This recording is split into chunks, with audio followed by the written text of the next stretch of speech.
பாதிப்பு ஏற்படும் தேர்தலிலே என்ற ஒரே காரணத்திற்காக என்ன வித்தைகள் எல்லாம் காட்டி அவர்கள் உச்ச நீதிமன்றத்தில் இந்த வழக்கை தள்ளி போடுவதிலே அவர்கள் மிக சிறந்த ஒரு முன்னறிவு படைத்தவர்கள் போல வழக்கை தள்ளி போட்டார்கள். இந்த வழக்கை வாதாடியவர்கள், அரசுக்காக வாதாடியவர்கள் பார்த்தீர்கள் என்றால் அரசு வழக்கறிஞர்களை தவிர மிகவும் பிரசித்தி பெற்ற இந்தியாவிலே அதிகமாக ஒரு வழக்குக்கு ஃபீஸ் வாங்கக்கூடிய 50 லட்சத்திலிருந்து 1 கோடி வரை ஃபீஸ் வாங்கக்கூடிய மிகப்பெரிய வழக்கறிஞரை எடுத்து வந்து நிறுத்தி எனக்கு எதிராகவும் அண்ணன் ராமசாமிக்கு எதிராகவும் தலித் மக்களுக்கும் பட்டியலின மக்களுக்கு எதிராகவும் கொலை நீதிக்கு கிடைக்கக்கூடிய கூடாது என்பதற்காக எதிராக வாதாடி நாங்களே இந்த வழக்கை நடத்தி கொள்கிறோம் என்று இவர்கள் உச்ச நீதிமன்றத்திலே பல வழக்கறிஞர்களை வைத்து வாதாடி 2 முறை தோல்வி தழுவி 3வது முறை இடைக்கால தடை உத்தரவை பெற்றனர். அது மட்டுமல்லாமல் ஒரு விஷயத்தை சொல்லிக் கொள்ள விரும்புகின்றேன்.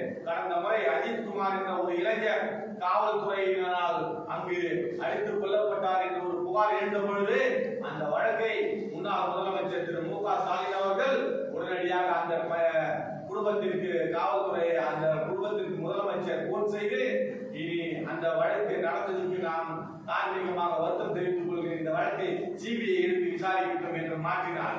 அப்பொழுது ஒரு காவலாளி அவருடைய உயிரை கூட நாங்கள் பெரிதாக கருதுகின்றோம்.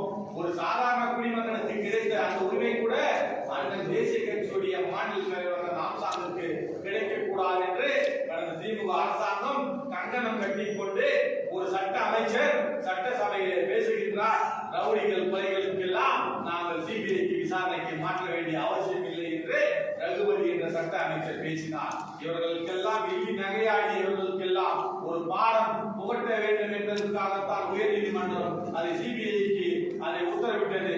அதையும் மீறி அரசு பணத்தை மிக விரயம் செய்து பல கோடிகள் செலவு செய்து இந்த திமுக அரசாங்கமானது இடைக்கால தடை உத்தரவை பெற்று அது காலதாமதத்தை படுத்தி தேர்தல் வரை இந்த வழக்கை தள்ளி தள்ளி வைத்துக் கொண்டே வந்தது. இவர்கள் அரசும் வீழ்ந்தது. அதே போன்று அங்கு குளத்தூர் தொகுதியிலே வீட்டு வாசலிலே மாநில தலைவர் படுகொலை செய்யப்பட்ட தலித் மக்கள் வாக்குகள் 50,000 வாக்குகள் இருக்கின்றன. எந்த ஒரு தலித்தும் இவர்களுக்கு வாக்களிக்கவில்லை. யாருக்கு வாக்களித்தால் வெற்றி பெறுவார்கள் என்று நினைத்தார்களோ அவர்களுக்கு வாக்களித்து வெற்றி பெற செய்து முதலமைச்சரை தோல்வி அடைவதற்கு ஒரு முக்கியமான காரணமாகவும் அண்ணன் ராமசாமியுடைய படுகொலை அவருடைய தொகுதியிலே நடந்த, அதாவது முதலமைச்சர் மு க ஸ்டாலின் அவருடைய தொகுதியிலே நடந்த படுகொலையும் ஒரு அவர் தோல்விக்கு மிகப்பெரிய காரணம் என்பதை தலித் மக்கள் வாக்குகளை அவர் பெற முடியவில்லை என்பதை நான் இங்கு சுட்டிக்காட்ட விரும்புகின்றேன். ஒரு இந்த முதலமைச்சர் மிக, அதாவது அண்ணல் அம்பேத்கர் அவர்கள் கண்ட கனவை நிறைவேற்றுகின்ற என்று சட்டசபையிலே பேசி அந்த பேசிய வார்த்தைகள் 8 அமைச்சர்களுக்கு 8 பட்டியலின அமைச்சர்களுக்கு அங்கே சட்டசபையிலே இடஒதுக்கி அமைச்சராக்கி அழகு பார்த்திருக்கிறார். அதே போன்று ஒரு தெருவிலுள்ள தலித் மக்களுடைய பிரதிநிதியாக தமிழ்நாடு முழுவதும் மிகவும் பிரசித்தி பெற்ற ஒரு மாபெரும் தலைவராக வளர்ந்த தலைவருடைய படுகொலைக்கு இந்த அரசு, அதாவது திமுக அரசு அவருடைய அரசிலே அந்த கொலை செய்யப்பட்ட அந்த கொலைக்கு அண்ணன் அவர்களுக்கு நீதி கிடைக்க வேண்டும் என்று இந்தியாவிலே மிகப்பெரிய ஒரு அமைப்பாக, அதாவது விசாரணை அமைப்பாக கருதப்படும் சிபிஐ இதை விசாரிக்க வேண்டும், அது உண்மை வெளியே வரட்டும் என்று சொல்லி உத்தரவிட்ட மாண்புமிகு தமிழக முதல்வருக்கு எங்களுடைய சார்பாகவும் அண்ணனுடைய குடும்பத்தின் சார்பாகவும் பொதுமக்கள் சார்பாகவும் மீண்டும் கட்சியின் பகுஜன் சமாஜ் கட்சியின் சார்பாகவும் இதை நாங்கள் நன்றிக்கரனாக சொல்லிக்கொள்ள விரும்புகின்றோம். அதே நேரத்திலே அண்ணன் கீனோ சாம்சன் இந்த வழக்கு தாக்கல் செய்ய வேண்டும் என்று சொன்ன பொழுது, சிபிஐக்கு மாற்ற வேண்டும் சொன்ன பொழுது அண்ணன் அவருடைய சகோதரர், உடன்பிறந்த சகோதரர் கீனோ சாம்சன் அவர்கள் சிபிஐக்கு மாற்ற வேண்டும் என்று மனு செய்த பொழுது அந்த வழக்கிலே விசாரணை நடைபெற்று இருந்து கொள்ளும் பொழுது அந்த விசாரணை தடை செய்வதற்கு பல்வேறு விதங்களிலே திமுக அரசு இடையூறு செய்து பலரை அதில் இடைச்சொல்கள் மனுக்களாக போட்டு இந்த வழக்கை நடத்திவிடக்கூடாது என்பதற்காக 27 அக்யூஸ்டுகளை சேர்த்தெல்லாம் வழக்கை மனு செய்ய வைத்தது திமுக அரசாங்கம். அதையும் மீறி நீதிமன்றம் நீதியின் பக்கம் நின்று சிபிஐக்கு விசாரணையை மாற்றியது. அண்ணன் கீனோ சாம்சன் அவர்கள் அவர் தாக்கல் செய்த மனுவிலே அந்த விசாரணை சிபிஐ விசாரணைக்கு மாற்றி மாண்புமிகு நீதியரசர் ஐயா வேல்முருகன் அவர்கள் உத்தரவிட்டார்.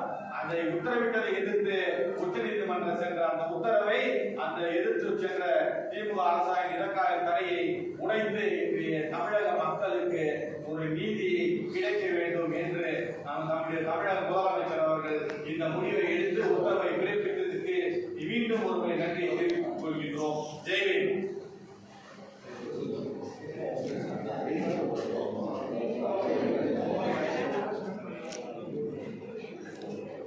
சிபிஐக்கு மாற்றுறதா இப்போ மாநில அரசும் மாறிடுச்சு. முன்னாடி திமுக அரசு இப்போ வேற அரசு வந்துச்சு. மாநில அரசு விசாரிச்சு இந்த கொலைக்கு நியாயமான வழங்கக்கூடியதா சிபிஐ தான் போயிருக்கணும். அதுதான் ஏன் சரின்னு ஏற்கனவே விசாரணை நடத்தின பொழுது விசாரணையுடைய குளறுபடிகள் 21 காரணங்களை சொல்லிதான் உயர் நீதிமன்றமே சிபிஐக்கு மாற்றியது. முன்பு இருந்த காவல்துறை பின்பு இருந்த காவல்துறை என்பது வேறு. காவல்துறை என்ற விசாரணை சிபிஐக்கு ஒரு உயர் நீதிமன்றம் உத்தரவிட்ட பிறகு மாண்புமிகு முதலமைச்சர் அந்த உயர் நீதிமன்ற உத்தரவை மதித்து அவர் சிபிஐக்கு மாற்றியதை ஏற்றுக்கொண்டிருக்கிறார். நீங்கள் அப்படித்தான் ஏற்றுக்கொள்ள வேண்டுமே ஒழிய காவல்துறையை எந்த விதத்தில் குறைத்து மதிப்பிட்டு அவர் அதை சிபிஐக்கு மாற்றுவது புதிதாக ஒரு உத்தரவை பிறப்பிக்கவில்லை. ஏற்கனவே உயர் நீதிமன்ற உத்தரவை நீதிமன்றத்தை மதித்து அதை ஒத்துக்கொண்டு இதை உச்ச நீதிமன்றத்திலே தாக்கல் செய்த அந்த அப்பீலை தமிழக அரசினுடைய அந்த எக்ஸ்ட்ராடினரி ஜுடிஷியல் பவரை பயன்படுத்தி தமிழக முதல்வருடைய சிறப்பு அதிகாரத்தை பயன்படுத்தி அதை வாபஸ் பெற்றிருக்கிறார் என்பதுதான் உண்மை. சார், கொலையாளிகளை காப்பாற்றுறதுக்காகவே டிஎம்கே கவர்மெண்ட் சிபிஐ விசாரணை தடுத்துச்சுன்னு நினைக்கிறீங்களா நீங்க? இது நான் மட்டும் சொல்லவில்லை, உலகமே இதை தான் சொன்னது. அதனால் எங்கே விசாரணை தடைப்பட்டது என்ற காரணத்திற்காக பல அக்யூஸ்கள் அவர்களே சொன்ன தலையிலே இன்னும் பல அக்யூஸ்களை பிடிக்க முடியாமல் அவர்களை பிடிப்பதற்கு தமிழக காவல்துறையால் முடியாதா? அதை பிடிக்க முடியாதா? அதற்கு அரசியல் தடை இருக்கின்றது என்பதை தான் உயர் நீதிமன்றம் அரசியல் ரீதியாக தலையீடு இருக்கிறது. அரசியல் தலையீடு இருக்கக்கூடாது என்று உத்தரவில் உயர் நீதிமன்ற உத்தரவிலே தெரிவித்திருக்கின்றது உயர் நீதிமன்றம். இல்ல, நான் கேட்டது யாரோ கொலையாளிகளை காப்பாற்றுறதுக்காக தான் சிபிஐக்கு தடை நீக்கிட்டார் டிஎம்கே. அதைத்தான் நீதிமன்றம் தெளிவாக இது அரசியல் தலையீடு இருந்திருக்கின்றது. இந்த விசாரணையில் இந்த வழக்கிலே அக்யூஸ்டுகளை பிடிப்பதிலே அரசு தலையீடு இருக்கின்றது. அதனால் இனிமேல் அரசியல் தலையீடு இருக்கக்கூடாது அப்படி என்று உத்தரவிலே பிறப்பித்திருந்தது. இப்போ கைது பண்ணிருக்காங்கல்ல, சாரதிய மாடு கேஸ்ல கைது பண்ணிருக்கிற குற்றவாளிகள் அவங்க உண்மையான குற்றவாளிகள் நீங்க நினைக்கிறீங்களா? நீங்க எப்படி பாக்குறீங்க இவங்க ஒரு பேர் அரெஸ்ட் பண்ணிருக்கிறதுலாம்? அதாவது ரயில் செல்லும் போது கறி நிறைந்து விழுந்து கிடக்கின்ற கரியை பொறுக்கியவர்கள் எல்லாம் கைது செய்திருக்கின்றார்கள் என்பதுதான் பொதுமக்களுடைய கருத்தும் எங்களுடைய கருத்தும். முக்கியமான குற்றவாளிகள் முக்கியமான சம்பந்த